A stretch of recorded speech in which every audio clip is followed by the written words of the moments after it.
Vizita e kreut të spakut shqiptar Altin Domani në Kosovë me ftesë të ambasadës britanike në Prishtinë ka rikthyer fuqishëm në vëmendje debatin për reformimin e sistemit të drejtësisë dhe nevojën për krijimin e një mekanizmi të ngjashëm antikorrupsion edhe në Prishtinë.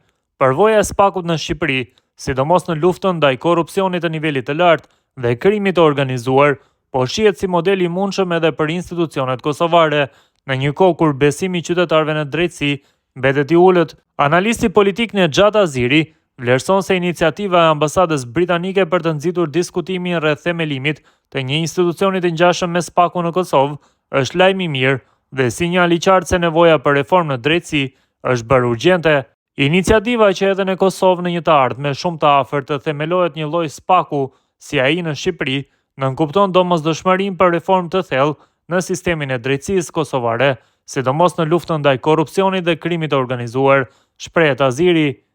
Sipas tij, realiteti i korrupsionit dhe krimit të organizuar në Kosovë nuk ka ndryshuar në thelb ndër vite, ka ndryshuar vetëm emërtimi dhe pozicionimi i individëve, nga niveli më i ulët deri tek ai më i larti i përgjegjësisë institucionale dhe qeveritare.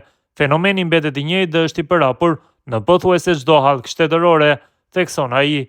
Aziri kujton se në të kaluarën parat me origjinë nga korrupsioni dhe krimi i organizuar janë pastruar përmes investimeve në ndërtimtari, rrjete marketesh, sektorin e derivateve të naftës, por edhe jashtë Kosovës. Një pjesë e madhe e këtyre parave kanë përfunduar në Shqipëri, sidomos në investime në prona të paluajtshme për gjatë Bregdetit, si dhe në banka turke, shpjegon ai.